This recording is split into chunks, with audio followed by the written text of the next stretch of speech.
தமிழ் நெஞ்சங்களுக்கு அன்பு கலந்த வணக்கங்கள். தந்தி டிவியின் தேர்தல் திருவிழா நிகழ்ச்சிக்கு உங்களை அன்புடன் வரவேற்கிறோம். நம்ம தந்தி டிவியில் இன்றைக்கி ஸ்டார்ட் பண்ணிட்டோம். தினமும் மாலை 6 மணிக்கு திங்கள் முதல் வெள்ளி வரை உங்களுக்கு அதிரடி சரவடியாக செய்திகள் வந்து கொண்டே இருக்கும். முழுக்க முழுக்க பியூரா தேர்தல் சம்பந்தப்பட்ட செய்திகள்.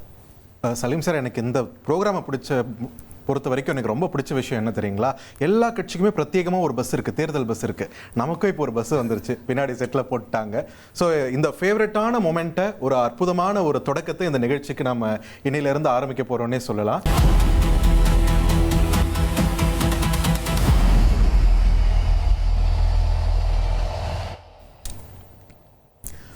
தமிழ்நாடு தேர்தல் எப்போது அப்படின்னு சொல்லி ஒரு கேள்வி இருக்கிறது. அதுக்கு இன்னைக்கு நமக்கு ஒரு விடை கிடைத்தது. நம்ம செய்தியாளர்கள்லாம் கூட பார்த்திபன் சார், இப்போ பிஜேபியை பொறுத்த வரைக்கும் அவங்க மேலிட பொறுப்பாளர் திரு சந்தோஷ் அவர் இங்கே நிர்வாகிகளோடலாம் பேசிட்டு இருந்தார். பேசும்போது சில முக்கிய தகவல்கள் சொன்னதாக நம்ம ரிப்போர்ட்டரும் செய்தி வெளியிட்டிருக்காரு.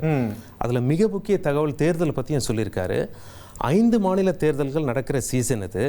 தமிழ்நாடு முதல் கட்டத்திலேயே தேர்தல் வரும்னு முன்கூட்டியே அறிவிச்சிட்டாரு. எல்லாம் எலெக்ஷன் கமிஷன் எப்போ அனௌன்ஸ் பண்ணுவாங்க அப்படின்னு சொல்லி காத்துக்கிட்டு இருந்தாங்க. ஆனால் எப்படி சரியா 65 நாளில் தேர்தல் வருதுன்னு வேற சொல்லியிருக்காரு. இல்லை, அதான் ஒரு பெரிய க்ளூ. இதுக்கு பெரிய க்ளூ கொடுத்துருக்காரு. ஸோ தமிழக மக்களும் அரசியல் கட்சிகளும் தயாராக இருக்கணும் அப்படின்னு சொல்லி மட்டும் புரிஞ்சுக்கலாம். நம்ம செய்தியாளர் அதன் பிறகு தேர்தல் கமிஷன் வட்டாரங்களில் பேசியிருக்காங்க. பேசின பிறகு 13ஆம் தேதி எலெக்ஷன் நடக்கக்கூட அதிக வாய்ப்பு இருக்கு அப்படிங்கிற மாதிரி தகவல் சொல்லியிருக்காங்க. ஸோ ஏப்ரல் 13 தமிழகத்திற்கான ஒரே கட்டமாக தேர்தல் நடத்தப்படும்னு நம்ம எடுத்துக்கலாமா? அதிகமான சான்ஸ் இருக்கிறதா சொல்றாங்க. ஸோ இதுதான் செய்தியாளர்கள் வட்டாரத்தில் என்று பேசக்கூடிய தகவல்கள். பிஜேபியை பொறுத்த வரைக்கும் அதிமுக அலையன்ஸில் இன்னொரு மிக முக்கிய தகவலும் சொல்லியிருக்காரு திரு பிஎல் சந்தோஷ். என்ன சொல்லியிருக்காரு அப்படின்னா, சென்ற முறை போட்டியிட்டதை விட நாம் அதிக தொகுதிகளில் போட்டியிடுவோம் அப்படின்னு சொல்லியிருக்காரு. ஏற்கனவே சட்டமன்றத்தில் 4 எம்எல்ஏக்களை இப்போ கையில் வச்சிருக்காங்க. அதிக தொகுதிகளில் ஜெயிக்க நிச்சயமாக ஆர்வமாக இருப்பாங்க. அது மட்டும் இல்லாமல் எந்தெந்த தொகுதிகளை கேட்குறாங்க அப்படின்னு சொல்லிட்டு நம்ம ரிப்போர்ட்டர்கிட்ட கேட்டிருந்தோம். நம்ம ரிப்போர்ட்டரும் அது தொடர்பான தொகுதிகளுடைய டீட்டெயில்ஸை கொடுத்துருந்தாரு. பாஜக அதிமுகவிடம் 30க்கும் மேற்பட்ட தொகுதிகளை டிமாண்ட் பண்ணுறதா நமது செய்தியாளர் தகவல் பதிவு செஞ்சிருந்தார். அதில் மிக முக்கிய தொகுதி அப்படின்னு சொல்லி பார்க்கும் பொழுது, அதாவது கோவை சம்மந்தப்பட்ட தொகுதிகள். நம்ம சென்னையில் பார்த்தீங்கன்னா இப்போ நீங்கள் ஸ்க்ரீன்ஸில் பார்க்குறீங்க இல்லையா, அது பாருங்கள். கோவை தெற்கு, கோவை வடக்கு, இது சம்மந்தப்பட்ட தொகுதிகளை கேட்குறாங்க. ஏற்கனவே பாஜக ஸ்ட்ராங்காக இருக்காங்க கோவையில். மயிலாப்பூர், விருகம்பாக்கம், துறைமுகம், டி நகர் உள்ளிட்ட தொகுதிகளையும் கேட்குறாங்க. இந்த தொகுதிகள்லாம் கேட்டிருக்காங்க. பட் அதிமுகவுடைய ரியாக்ஷன் என்ன அப்படின்னு சொல்லி நம்ம பார்க்க வேண்டியிருக்கோம். நாகர்கோவில் தொகுதியும் கேட்குறாங்க. ஏற்கனவே எங்கெந்தெல்லாம் வெற்றி பெற்றிருந்தாங்களோ அந்த தொகுதியை தக்க வைக்க வேண்டும் என்று பாஜக உறுதியோடு செயல்பட்டு கொண்டிருக்கும் அதே நேரத்தில் கூடுதலாக தொகுதிகளை கேட்டு பெற்று வெற்றி பெற வேண்டும் என மும்முரமாக உழைத்து கொண்டிருக்கிறார்கள். சமீபத்தில் ஒரு செய்தியாளர் பேசும்போது கூட சொன்னார், கிட்டத்தட்ட வேளச்சேரி தொகுதி கூட பாஜக டிமாண்ட் பண்ணுறதாக தகவல்கள் வெளியாகி கொண்டிருக்கிறது அப்படின்னு சொல்லிட்டு. இப்படியாக அதிமுக பாஜக கேம்ப் ரொம்ப சுவாரஸ்யமாக இருக்கிறது. அடுத்த கட்டமாக நாம் இப்போ அங்கேருந்து அப்படியே திமுக பக்கம் போகலாம் பார்த்திபன் சார். ஏற்கனவே நீங்கள் சொன்ன மாதிரி அதிமுக கிட்ட பாஜக 30க்கும் மேற்பட்ட தொகுதியில் டிமாண்ட் பண்ணியிருக்காங்கன்றீங்க. போன முறை 20 தொகுதிகள் தான் போட்டிட்டாங்க. இப்போ 30+ போயிருக்குன்னா அதுக்கு தகுந்த மாதிரி திமுகவும் தன்னை தயார்படுத்திக்கணும் அப்படின்னு தானே இருப்பாங்க. ஸோ திமுக வட்டாரம் நமக்கு என்ன சொல்லுது? எக்ஸாக்ட்லி. இப்போ திமுக அவங்க கூட்டணி மற்ற கூட்டணியை கம்பேர் பண்ணும்போது ரொம்ப ஸ்ட்ராங்காக இருக்குது. ஆனால் கூட்டணி கட்சிகள்லாம் என்ன சொல்கிறாங்க, எவ்வளவு முரண்பாடுகள் வந்தாலும் நமக்குள்ளே நாங்கள் தான் உங்களை விட்டு போகிறது கிடையாது, அதனால் நீங்கள் எக்ஸ்ட்ராவாக கொடுக்கணும் அப்படின்னு சொல்லி சொல்கிறாங்க. போன முறை கொடுத்த தொகுதியோடு அதிகமாக கொடு. திமுக என்ன சொல்கிறாங்க, மொத்தம் இருக்கிறது 234 தான்.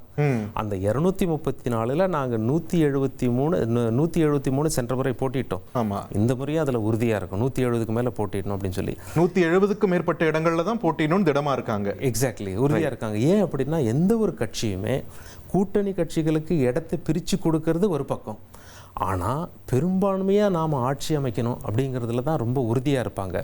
நம்ம தமிழ்நாட்டில் 234 தொகுதி, பாதிக்கும் ஒன்று மேலே 118வது எடுத்தால் தான் ஆட்சியை பிடிக்க முடியும்.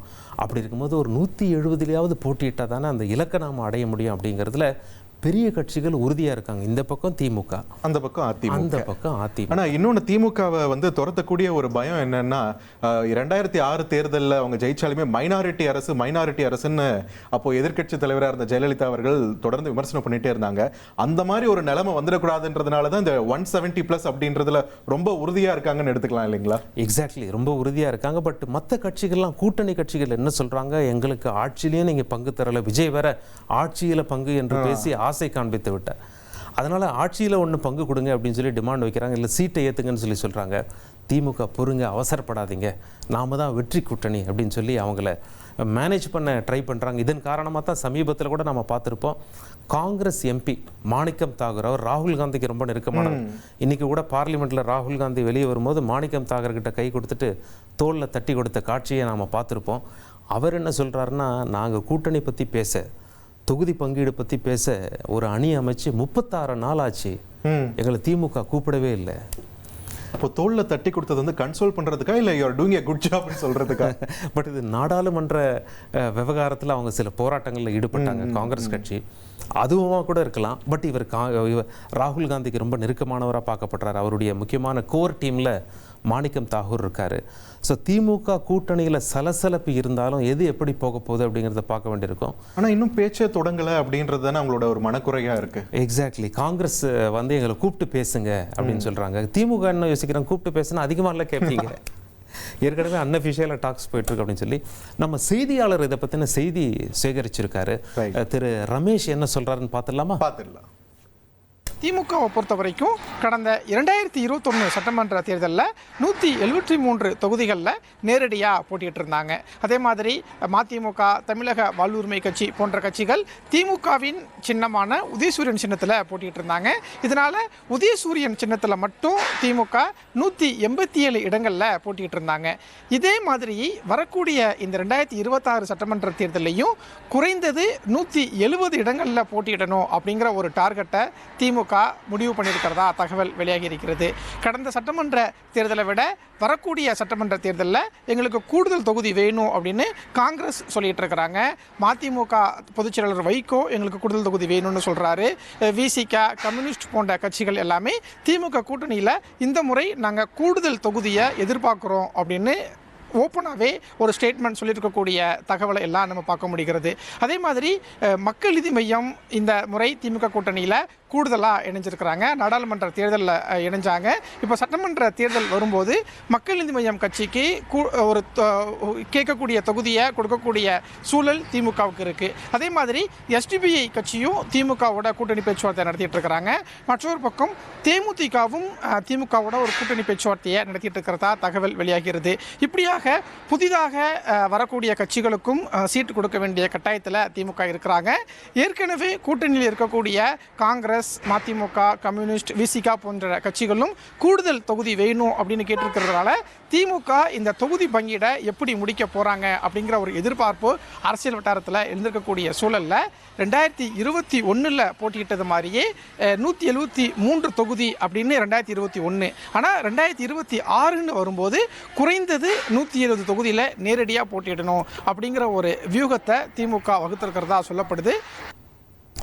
ஸ்க்ரீனில் நீங்கள் அந்த கார்ட்ஸ் பார்த்துருப்பீங்க. நம்ம ரிப்போர்ட்டர் பேசும்போது அந்த கார்ட்ஸை மறுபடியும் ஒரு முறை பார்க்கலாம். அதில் திமுக 2021 தேர்தலில் தனக்கு எவ்வளோ சீட்டுகள் வைத்து கொண்டார்கள், கூட்டணி கட்சிகளுக்கு எவ்வளவு பிரித்து கொடுத்தார்கள் என்ற தகவல் தெளிவாக இருக்கிறது. திமுக 173 தொகுதிகளில் போட்டிட்டு இருக்காங்க. காங்கிரஸுக்கு 25 கொடுத்துருக்காங்க. பட் காங்கிரஸ் இப்போ அதிகமாக டிமாண்ட் பண்ணுறாங்க. மதிமுகவுக்கு பார்த்தீங்கன்னா 6 தொகுதி கொடுத்துருக்காங்க. அதே போல் விடுதலை சிறுத்தைகள் கட்சிக்கு 6 தொகுதி, இந்திய கம்யூனிஸ்ட்டுக்கு, மார்க்சிஸ்ட் கம்யூனிஸ்ட்டுக்கு தலா 6 சீட்டு கொடுத்துருக்காங்க. இதர கட்சிகளுக்கு சீட் எவ்வளோ கொடுத்துருக்காங்க அப்படிங்கிறத நம்மளால் பார்க்க முடிகிறது. பட் இந்த முறை மக்கள் நீதி மையம் உள்ள வராங்க. மக்கள் நீதி மையம் ஏற்கனவே கமல்ஹாசன் அவர்கள் திமுகவுடைய உதவியால் ராஜ்யசபாவில் எம்பியாக இருக்கிறார், ராஜ்யசபாவில் கர்ஜித்து கொண்டிருக்கிறார். அப்படி இருக்கும்போது அவருடைய கட்சிக்கும் திமுக சீட்டு ஒதுக்க வேண்டும்.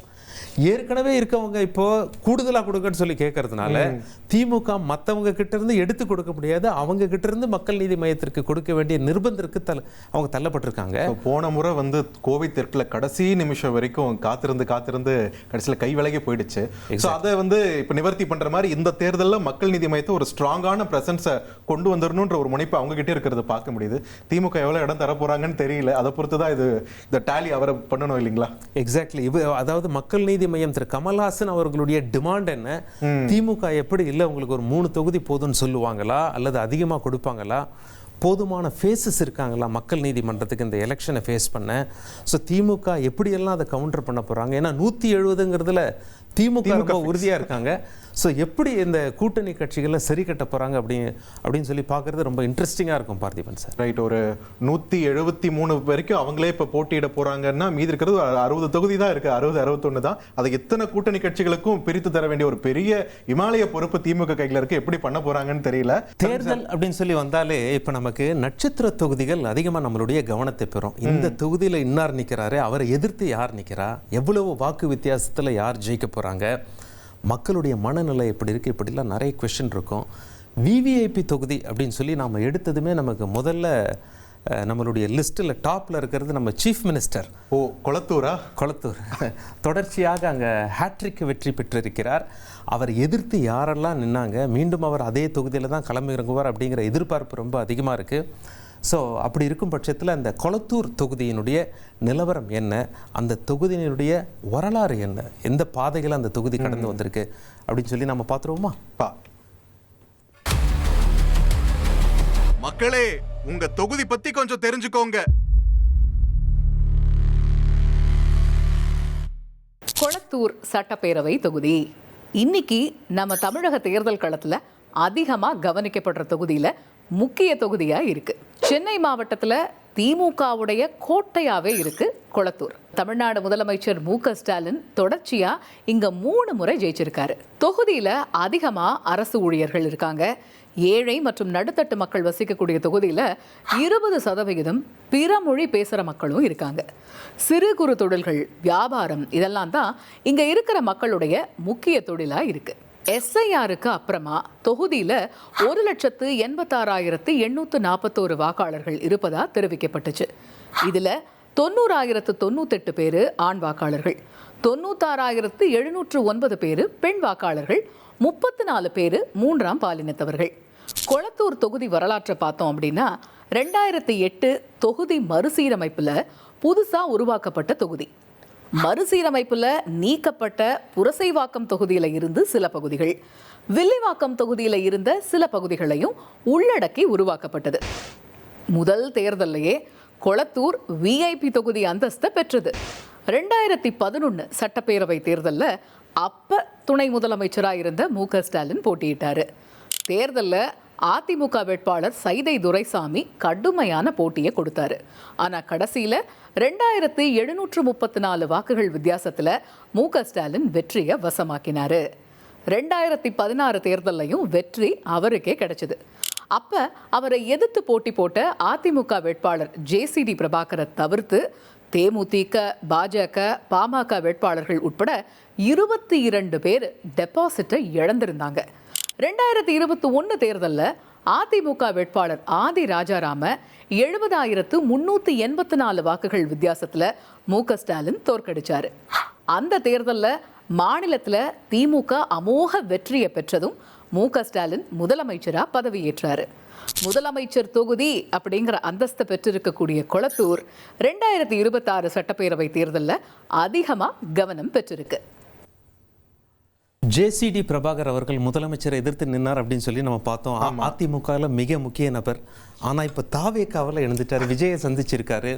இப்போ ஒருவேளை தாவேக்கா அதே கொளத்தூர் தொகுதியில் மீண்டும் ஜேசிடி பிரபாகரை களம் இருக்குவாங்களா? கட்சிகளும் மாறுதுன்னா அது இதுதானா? ஸோ அடுத்து நாம் கொளத்தூர் தொகுதி மக்கள் என்ன ஃபீல் பண்ணுறாங்க அப்படின்னு சொல்லி பார்த்துடலாங்களா? பார்த்துடலாம்.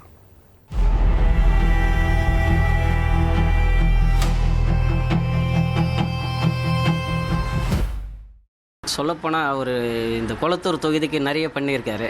என்ன பண்ணாருன்றதை விட மக்களுக்கு என்ன தேவை அப்படின்றது நிறைய செஞ்சுருக்காரு. எப்படி சொல்லணுன்னா, இப்போது படிக்கிறதுக்காக காலேஜ் கட்டியிருக்காரு. அதுக்கு அடுத்தது வந்து ஸ்கூல் பசங்க படிக்கிறதுக்காக ஸ்கூலோடைய இது பண்ணியிருக்காரு. ஸ்கூலெல்லாம் இம்ப்ரூவ்மெண்ட் பண்ணியிருக்காங்க.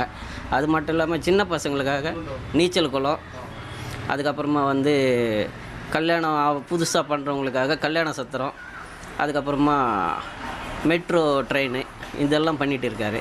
அது மட்டும் இல்லாமல் இந்த ஏரியாவில் ட்ரைனேஜ் ப்ராப்ளம் இருந்ததுனால அதெல்லாம் கொஞ்சம் சால்வ் பண்ணியிருக்காங்க. மற்றபடி செய்ய வேண்டியது அப்படின்னு பார்த்திங்கன்னா ரோடு மட்டும் கொஞ்சம் க்ளீனாக போடணும். மற்றபடி எல்லாம் ப்ராப்ளம் இல்லை. எதிர்பார்ப்புன்றது இப்போ மழை தண்ணியெல்லாம் நிற்காமல் நல்லபடியாக போயிட்டுருக்கு. எந்த குறையும் இல்லை. இருந்தாலும் இன்னும் கொஞ்சம் குப்பைகள்லாம் இல்லாமல் இந்த நோயெல்லாம் வராத அளவுக்கு பாதுகாக்க வேண்டியது ரொம்ப அவசியமாக இருக்குது இந்த குதல் தொழில். ரோடை பொறுத்தவரையிலும் இப்போ நல்லா மழை தண்ணி நிற்காத அளவுக்கு ரோடெல்லாம் பராமரிச்சிருக்கிறாங்க. இருந்தாலும் இன்னும் கொஞ்சம் பராமரிக்க வேண்டிய வேலை நிறைய இருக்குது. வீட்டு சந்து இதெல்லாம் கொஞ்சம் மழை பெஞ்சால் கூட நிற்குது. அதையும் வீடு சந்திலெல்லாம் கொஞ்சம் பராமரித்து அதை கொஞ்சம் சரி பண்ணாங்கன்னா நல்லா இருக்கும்ன்றது எண்ணம். பெரம்பூரில் ஆரம்பித்து ரெட்டேரி வரைக்கும் இருக்கக்கூடிய இந்த சாலை வந்து ரொம்ப குறுகிய சாலையாக இருக்கிறதுனால இந்த பகுதியில் மக்கள் போக்குவரத்துக்கு ரொம்ப சிரமப்படுறாங்க. அப்பப்போ ஒரு இடத்த கடக்கணும்னா 4 மணி நேரம் ஆகிற அளவுக்கு இருக்குது. இதை களையிறதுக்காக அரசாங்கம் பெரம்பூரில் முரசொலி மாறன் பாலம்னு இருக்குது. அந்த பாலத்தை 2006 to 2011 இருக்கும்போது போட்டாங்க. அந்த பாலத்தை போடும்போதே இந்த சாலைகளை அகலப்படுத்துறதுக்கெல்லாம் மார்க் பண்ணி கொடுத்தாங்க.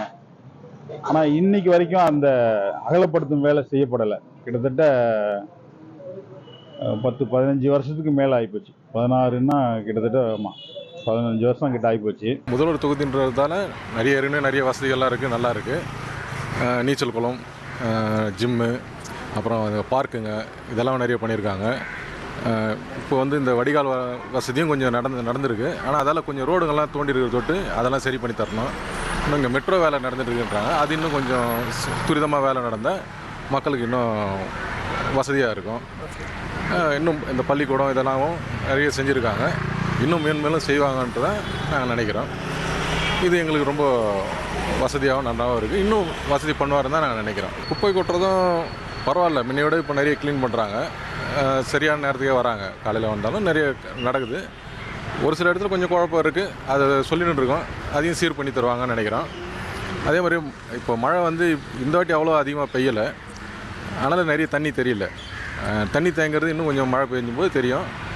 அதையும் சரி பண்ணி தருவாங்கன்னு நம்புகிறோம். அதாவது இப்போ குப்பை போய் அடைஞ்சிடுது அந்த ஏற்கனவே செஞ்சுருந்த ட்ரெயின் வாட்டர் சிஸ்டத்தில். அதை மட்டும் அப்பப்போ க்ளீன் பண்ணிட்டாங்கன்னா இப்போ இருக்கிற அந்த பிரச்சனையும் குழப்பமும் இருக்காதுன்னு நினைக்கிறேன். சுற்றுப்புற தூய்மைன்றது பார்த்தீங்கன்னா இன்னும் ஒரு சில விஷயங்கள்லாம் பண்ண வேண்டியது இருக்குது. அங்கங்கே பார்த்தீங்கன்னா அந்த தூய்மையான பணிகள் இன்னும் சிறப்பாக நடந்தால் நல்லாயிருக்கும். அதெல்லாம் கொஞ்சம் இதுவாக இருக்குது. அதெல்லாம் கொஞ்சம் மாற்றிடுச்சுன்னா நல்லாயிருக்கும். முதல்ல விட இப்போ எவ்வளோ ரொம்ப மாறி இருக்குது.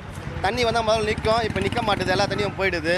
இப்போ பார்த்தீங்கன்னா அடித்தளமாக பார்த்தீங்கன்னா தண்ணி போகிறதுக்கு தேவையான எல்லா வழியும் எல்லா வசதியும் செஞ்சு வச்சுருக்காங்க. இப்போ வந்து அந்தளவுக்கு ஒன்றும் கஷ்டம் இல்லை. ஃபஸ்ட்லாம் தண்ணி வந்தால் கரண்ட் கட் பண்ணுவாங்க, அதெல்லாம் இருக்கும். இப்போ பார்த்தீங்கன்னா அந்த கரண்ட்லாம் கட் பண்ணுறது இல்லை, எல்லாம் பக்காவாக இருக்குது. விஐபி தொகுதியை நாம் பார்த்துட்டோம். விஐபி அப்படின்னு தான் சொல்லணும். ஸோ மிக முக்கிய தொகுதியை நம்ம பார்த்துட்டோம். பொதுமக்களும் என்ன நினைக்கிறாங்க அப்படின்னு சொல்லி பார்த்துட்டோம். எப்போவுமே இந்த சினிமாவில் வடிவேல் சொல்லுவார், வரலாறு மிக முக்கிய அமைச்சர் அப்படின்னு சொல்லிட்டு. ஸோ அந்த வகையில் வரலாறு பற்றியே நாம் நிறைய பார்க்க போகிறோம் பார்த்திபன் சார். உதாரணத்துக்கு வந்து நம்ம இந்திய அரசியல் சாசனம் அமலுக்கு வந்தது 1950. நாம் வந்து குடியரசு தினம் அப்படின்னு சொல்லிட்டு கொண்டாடுறோம். அமலுக்கு வந்த பிறகு நம்ம தமிழ்நாட்டில் நடந்த முதல் தேர்தல் சற்றே கொஞ்சம் வித்தியாசமாக தான் இருக்குது. ஏன்னா இப்போ நாம் தமிழ்நாட்டு வரைபடத்தை எடுத்து பார்க்கறதுக்கும் அப்போ மெட்ராஸ் மாகாணமாக இருந்த அந்த பகுதியை எடுத்து பார்க்கறதுக்கும் மொழிவாரி மாநிலங்கள் பிரிக்கப்படாத ஒரு காலம். எக்ஸாக்ட்லி. அதுக்கு முன்னாடி மேப்பே ரொம்ப டிஃப்ரெண்ட்டாக இருக்கு. ஸோ இப்போ எலெக்ஷன்ஸ் எவ்வளோ டிஃப்ரெண்ட்டாக இருக்கும். அப்போ நடந்த எலெக்ஷனை பற்றி நாம் மக்களுக்கு சொல்லலாம் அப்படின்னு சொல்லி நினைக்கிறோம். 1952 நடந்த எலெக்ஷன் எப்படி இருந்ததுன்னு பார்த்துடலாமா? பார்த்துடலாம்.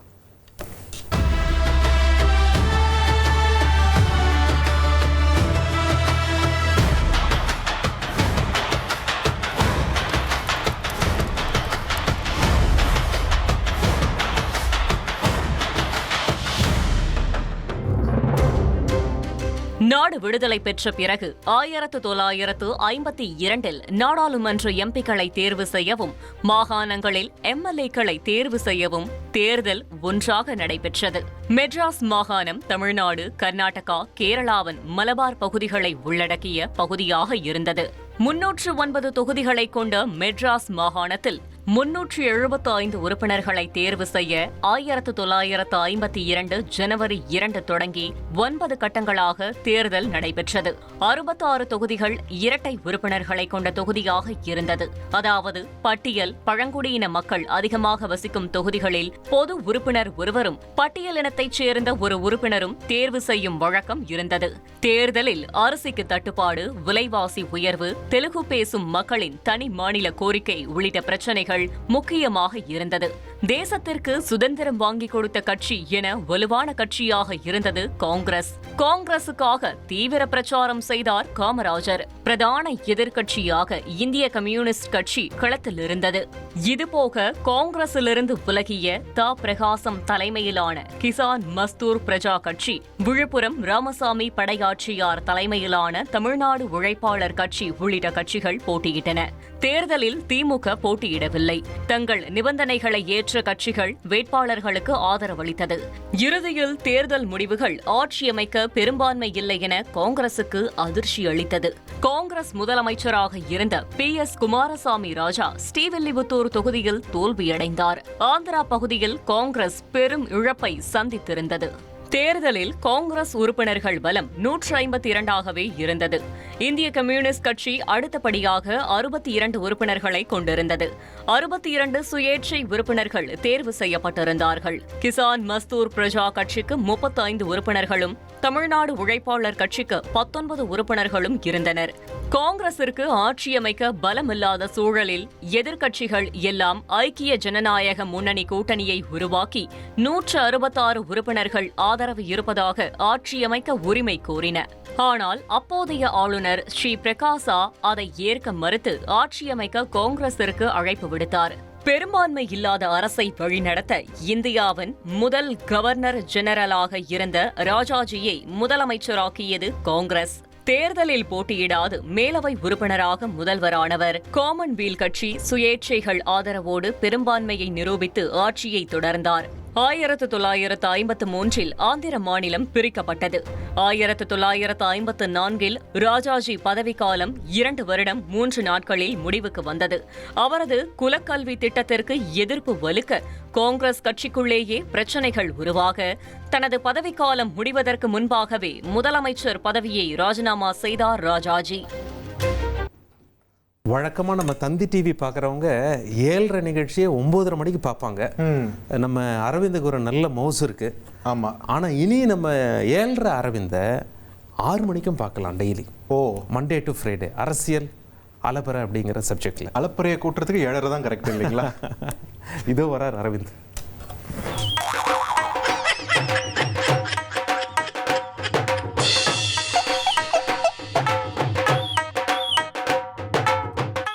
தேர்தல் திருவிழா 2026 அதில் நம்மளுடைய பங்களிப்பு இருக்கணுங்கிறதுக்காக 7:30 டீம் சார்பாக ஒவ்வொரு நாள் மாலையிலையும் சிறப்பான தொகுப்பு நம்ம 7:30 வர்றதை தாண்டி மிக சிறப்பான ஒரு சில பகுதிகளை கொண்டு வந்து உங்களுக்கு கொடுக்கறதுக்காக தான் இப்போ நான் இங்கே வந்திருக்கேன்.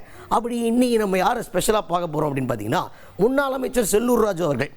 அவர்கிட்ட என்ன கேட்டாங்க, உங்கள் கட்சியிலேருந்து இப்போ தாவேக்காக்கு போய் இணைஞ்சிருக்காரு செங்கோட்டையன் ஐயா, அவர் விஜய் அவர்களை முதல்வராக்காமல் நான் ஓயவே மாட்டேன் அப்படின்னு சொல்லியிருக்காருன்னு கேட்டால், அதுக்கு செங்கோட்டையன் அவர்களுக்கு செல்லூர் ராஜு அவர்கள் கொடுத்த நோஸ்கட் இருக்கே, அதை நம்ம சொல்ல முடியாது. நம்ம சொன்னோன்னா என்னப்பா நீ எல்லாம் இப்படி பெரிய மனுஷன் இப்படி பேசுகிறப்பா அப்படி நீங்கள் எங்கே கேட்டுருவீங்க. அதனால் நான் சொல்லலை, செல்லூர் ராஜு அவர்களே என்ன சொன்னார் அப்படிங்கிறத அவரே சொல்லுவார், கேளுங்க. எந்த நாட்டுக்கு முதலமைச்சராக போகிறார்? கல்லூரிக்கு முதல்வராக இல்லைன்னா ஏதாச்சும் முதல்வர். சும்மாங்க கிழமை என்ன பேசினாலும் சரி. அவர் போய் இனிமேல் இந்த ஆள் கிழமை இந்த செங்கோட்டையனுக்கு வயசு என்னங்க, இனிமேல் இவர் போய் எந்த நாட்டில் போய் என்னத்தை போராடி என்னத்தை விஜயை கொண்டு வந்து இப்படிப்பட்ட ஆளெல்லாம் இவெல்லாம் என்ன செஞ்சு, இவெல்லாம் தூய்மையின் பிறப்பிடமா? இவர் என்ன தூய்மையானவரா? ஏங்க இதெல்லாம் நான் எங்கிட்ட இருந்தவர், நாங்கள் அவரவே நாங்கள் பல்ல குத்தி மூந்து பார்க்கணும்னு நினைக்கல. இவ்வளவையும் பேசிட்டு கடைசி என்ன சொல்கிறாருன்னா, எங்கள் பாருங்க நாங்கள் செங்கோட்டையன் அவர்களை பேசக்கூடாதுன்னு நினைக்கிறோம். ஏன்னா இங்கேருந்து போனவர் அங்கே அவரை பேசுகிறது எங்களை நாங்களே பேசிக்கிற மாதிரி ஆகி போயிடும். அதனால் பேசக்கூடாதுன்னு நாங்களும் பார்க்குறோம். ஆனால் அவர் அங்கே போய் சும்மா இருக்க மாட்டேங்கிறார்ல, சும்மா எப்போ பார்த்தாலும் நம்மளே நோண்டிக்கிட்டு. இன்னொன்று, எங்களுக்கு எதிரி திமுக தான், நீங்கள் தேவையில்லாமல் தாவேக்காவோட கோர்த்து விட்டு டேக் டைவர்ஷன் பண்ணி விடாதீங்க அப்படின்ற மாதிரி நமக்கும் ஒரு வார்னிங்கை போட்டிருக்காரு செல்லூர் ராஜு அவர்கள். ஏன்னா அவர் செங்கோட்டையன் ஒரு காலத்தில் எங்கள் காலத்தில் இங்கே இருந்தவர். அவரை பற்றி நாங்கள் பேசுவது இப்போ எங்களை பேசுவது, ஆனால் அவருக்கு தெரிய மாட்டேன்னு பாருங்க, அவருக்கு தெரிய மாட்டேன்னு போயிட்டு சும்மாவும் இருக்காமல் ஏப்பா நீ அங்கேயே அவங்க ஏற்றுக்கிற மாட்டேன்றாங்க, நீ கிளவை நீ பேசாமல் இருக்கியா அப்படின்னு தள்ளி விட்டுட்டு போயிடறாங்க. அப்புறம் எதுக்கு நீ இது மாதிரி பேசுகிறதுனால செங்கோட்டையனை ஏற்றுக்கிற போகிறாங்களா? விடுங்கப்பா. நீங்கள் எங்களுக்கும் டைரக்ட் ஃபைட்டு திமுக தான். நீங்கள் தேவையில்லாமல் திசை மாற்றி செங்கோட்டையன் ஆதவ அர்ஜுனா இப்படி பேசி நீங்கள் இதை மாற்றுறீங்க, திசை மாற்றுறீங்க. தந்தி டிவியில் தேர்தல் திருவிழாவினுடைய முதல் நாள் இன்று நீங்கள் பார்த்த நிகழ்ச்சிகளோடு முதல் நாள் நிகழ்ச்சி நிறைவடைகிறது. தினந்தோறும் மாலை 6 மணிக்கு திங்கள் முதல் வெள்ளி வரை உங்கள் தேர்தல் திருவிழா காண தவறாதீங்க.